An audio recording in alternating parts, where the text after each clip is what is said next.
Bonjour les amis, j'espère que vous allez bien, que vous avez passé une très bonne semaine. Donc aujourd'hui la thématique de la vidéo va être à propos de la SoftBank. Donc vous en avez peut-être récemment entendu parler dans les médias.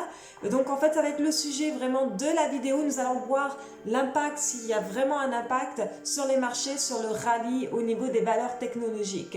Donc avant de commencer, n'hésitez pas à vous abonner à ma chaîne YouTube et nous on se retrouve tout de suite. Alors, donc avant de commencer, nous allons faire peut-être une petite parenthèse pour regarder qu'est-ce que c'est SoftBank. SoftBank, en fait, c'est une société japonaise de télécommunications. Donc là, vous pouvez voir le secteur d'activité télécommunications. Donc, vous pouvez voir aussi toutes les filiales de la SoftBank. Donc, c'est un fournisseur d'Internet, aussi de téléphone, puisque c'est l'ancienne filiale de Vodafone aussi. C'est l'opérateur exclusif de l'iPhone au Japon également. Donc c'est quand même une société qui a une place assez importante au niveau du Japon. Donc ça c'est juste pour faire une petite présentation de la SoftBank. Alors là vous pouvez voir donc les nouvelles qui sont sorties à fur et à mesure, la SoftBank Davis, après la révélation de l'ampleur de ses paris, la SoftBank, la grosse baleine qui a fait s'envoler donc les titres des valeurs technologiques. La baleine SoftBank provoque des remous à la bourse. Comment la SoftBank aurait alimenté l'envolée de la tech américaine. Enfin bref, il y a plein de nouvelles qui sont sorties à ce sujet. Donc qu'est-ce qui s'est passé concrètement? Donc en fait, il faut savoir donc, que la SoftBank a fait donc un gros bet, c'est-à-dire un pari en anglais, donc sur certaines valeurs technologiques, principalement, vous voyez, Amazon, Netflix, Tesla, enfin il y a eu plusieurs, on va les regarder ensemble. Et en fait, au mois d'août, effectivement, ils ont fait des paris sur des options d'achat. Donc quand on fait un pari sur une option, quand on achète une option d'achat, on parie que la valeur donc, du sous-jacent va monter à tel prix. Donc voilà, c'est ce qu'ils ont fait. Donc là, on peut avoir par exemple le détail des opérations en quelque sorte qu'ils ont investies. Si par exemple, si vous allez ici, vous pouvez voir approximativement quelles sont les valeurs sur lesquelles ils ont justement fait des bets, des paris. Vous avez Amazon, Google, Adobe, Nvidia, Tesla, Netflix, Microsoft, enfin beaucoup de valeurs technologiques assez importantes. Alors on dit oui, c'est eux qui ont fait monter autant le Nasdaq, mais bon, s'ils sont venus qu'au mois d'août, je ne pense pas que ce soit eux qui soient vraiment les précurseurs de toute la montée en général du rallye au niveau du Nasdaq. Donc ça, c'est un premier point. Le deuxième point, c'est qu'il faut savoir que sur le marché américain, il y a eu comme une sorte d'émergence incroyable au niveau des options. Les options sont devenues presque aussi importantes que les actions au niveau du volume. Donc là, on peut le voir, par exemple, je vais vous démontrer un autre petit graphique. Voyons donc. Donc là, par exemple, allez, j'ouvre. Alors, par exemple, vous voyez, volume pour single stock option, avec, donc en fait, c'est les volumes pour les options avec une expiration sous 2 semaines. Vous pouvez voir donc l'augmentation effectivement juste du trading d'options. Donc ça, c'est une chose, mais il y a aussi il y a un autre graphique qui nous montre vraiment l'augmentation de l'option volume, voilà, ici. Donc là, vous voyez, on peut voir que les options, l'achat des options, le volume sur les achats des options sont beaucoup plus élevés que les opérations sur les actions individuelles. Donc là, on peut voir l'augmentation en quelque sorte qui atteint presque le 120% ici. Donc là, vous pouvez voir, c'est quand même assez important. Là, on l'a en chiffres aussi. Donc là, vous pouvez voir en valeur le volume qui a été effectivement tradé en valeur par rapport au stock individuel. Donc là, déjà d'une façon, déjà dans un premier temps, nous avons une augmentation du volume d'options qui devient encore plus important que le volume des actions individuelles. Donc ça, c'est pour ça que selon moi, c'est pas forcément la SoftBank qui est vraiment genre les responsables, c'est vraiment un effet donc de mode, un effet un peu aussi avec tout ce qui a, vous savez, les ouvertures de compte chez les Robinhood ou autres. Il y a un effet de mode. Donc, les options sont quand même moins chères. Vous voyez, les expirations de 2 semaines, c'est ce qu'on appelle des loto-tickets. Ça peut vous coûter peut-être 100 $ ou 50 $. Donc, du coup, en fait, c'est un phénomène un peu de gamble, hein, de gambling, hein, on va pas se mentir. Mais Mais voilà, ce ne sont pas forcément la SoftBank qui sont juste responsables de cela. D'ailleurs, je vais vous montrer un autre graphique qui peut le démontrer. Alors, donc là, vous voyez, en fait, donc vous voyez la courbe qui est en bleu ici. Ce sont les small traders, donc ce sont en quelque sorte les retail traders comme vous et moi.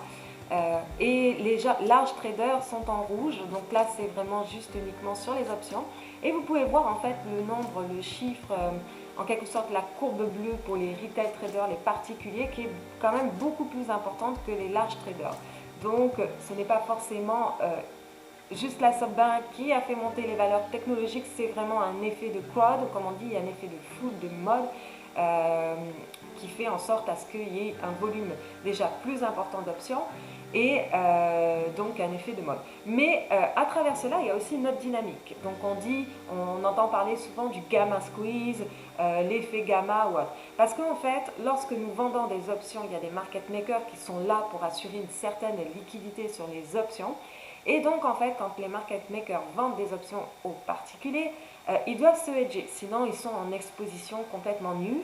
Parce qu'on a, excusez-moi l'expression, exposition nue, c'est pas forcément quelque chose que j'ai inventé. En anglais, on dit c'est naked, ça veut dire que c'est naked exposure, on est vraiment en exposition nue. Donc, on n'a pas de protection ou de trade de synthétique pour hedger. Donc, en fait, ce qui se passe, c'est qu'il faut comprendre cette dynamique-là, c'est que derrière tout ça, il y a des market makers et que les market makers, eux, doivent se hedger. Donc, eux, quand ils se prennent, quand ils se mettent en position, donc effectivement, de vendre des calls à un particulier ou à des institutionnels, peu importe, en fait, eux, ils doivent se hedger. Et pour se hedger, ils utilisent en fait, en quelque sorte, le delta hedging. Donc, delta hedging, pour garder une position delta neutre. Voilà. Donc comment ça se passe? C'est, admettons, vous avez un call, ils vendent un call avec, par exemple, un delta, Alors le delta, bien évidemment, c'est, comment dire, c'est un critère pour effectivement quantifier un petit peu la variation du prix de l'option. Donc en fait un delta, c'est que par chaque dollar de mouvement sur le sous-jacent, nous avons tel montant de variation sur le prix de l'option. Donc en fait, admettons le call a un delta de 0,25, ça c'est, on prend un petit exemple, donc il faut multiplier ce chiffre par 100. Donc en fait le market maker, qu'est-ce qu'il va faire? Le market maker va hedger sa position en achetant 25 actions du sous-jacent. Donc voilà. Donc admettons, ils vendent le call à un particulier et à côté de ça, ils doivent se hedger. Donc ils doivent acheter parce qu'ils sont en position naked, nue. Donc à la vente, ils doivent se hedger et donc acheter en contrepartie le sous-jacent pour protéger leur position en quelque sorte ou leur exposition. Donc s'il y a, pour rester delta neutre, il va falloir qu'ils achètent le même nombre que le delta, le même nombre d'actions. Donc ça varie au quotidien. Donc après ça, il y a le gamma qui est la vitesse en quelque sorte du delta. Donc en fait, à chaque fois, ils doivent effectivement modifier ce chiffre-là, cette position-là. Donc, ce qui s'est passé, en fait, c'est que l'effet de foule, donc en fait, plus le stock montait, plus les market makers devaient encore faire des ajustements et modifier leur position et racheter, donc acheter encore plus de positions sous-jacentes, ce qui fait que ça a fait encore plus monter le stock. Donc, comme il y a une forte demande, comme on l'a vu ici, sur le... Vous voyez, vous avez une forte demande, le volume a augmenté de manière exponentielle, ce qui fait que la forte demande, il faut y répondre, donc les market makers doivent vendre bien évidemment ces options-là, mais en contrepartie, ils doivent aussi en quelque sorte se hedger pour protéger leur position, ce qui fait que il y a un effet vraiment exponentiel sur les marchés avec cela. Donc on a eu effectivement un effet exponentiel principalement sur les options d'achat par exemple. Donc là, on va le voir, par exemple, si vous êtes sur Twitter, vous connaissez déjà peut-être Sentiment Trader, c'est quelqu'un qui a vraiment des bonnes données, donc que j'encourage à suivre. Donc là, on peut voir, vous voyez, call buy versus Donc là, vous voyez, Retail Option Trader pullback, but still aggressively baiting on the rally. Donc bon, ben là, ils sont en train, malgré la baisse, ils sont encore en train de baiter sur c'est-à-dire de parier en quelque sorte sur le rallye. Mais c'était pas ce graphique-là que je voulais montrer, c'était vraiment, je crois, ce graphique ici. Voilà. Donc là, en fait, les retail traders are going all in, c'est-à-dire qu'ils sont vraiment sans aucun souci, ils achètent tous.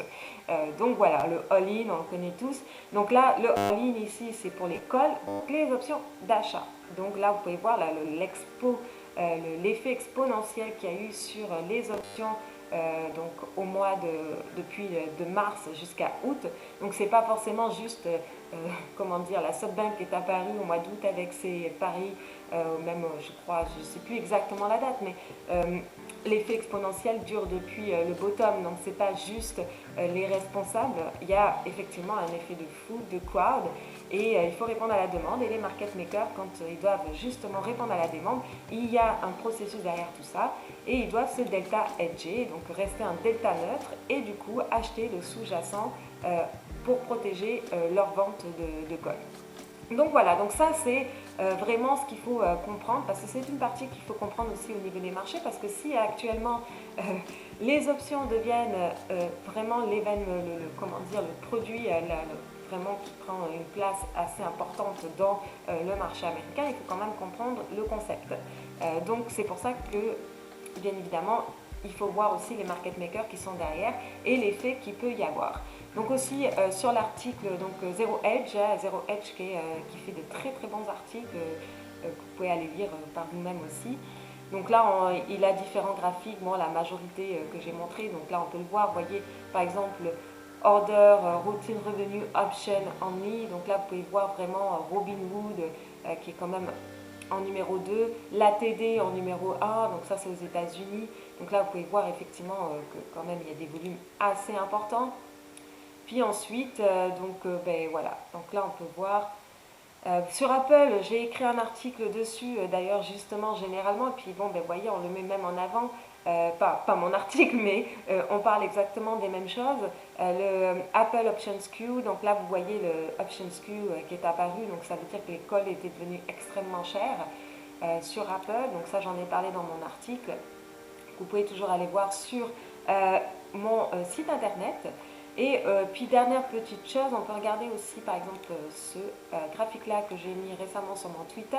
Donc là on peut voir en fait vous avez le S&P 500 et là on fait la corrélation entre le S&P 500 et le VIX. En fait quand le VIX monte et que le S&P 500 monte aussi, donc le prix des actions monte mais que le VIX monte et que la volatilité implicite monte. Donc là ça peut mettre en difficulté certains market makers et là on peut voir que ça peut être aussi signe, vous voyez un petit peu de topish comme vous pouvez voir ici. Donc là, vous voyez en bas que ça correspond un petit peu avec ces événements-là. Donc voilà, ce sont des notions qui est important de comprendre selon moi parce que ça devient quand même des bases assez importantes aux États-Unis. Donc il faut comprendre un petit peu le concept. Donc si vous avez aimé la vidéo aujourd'hui, n'hésitez pas à mettre un pouce et donc nous on se retrouve la semaine prochaine pour une nouvelle vidéo.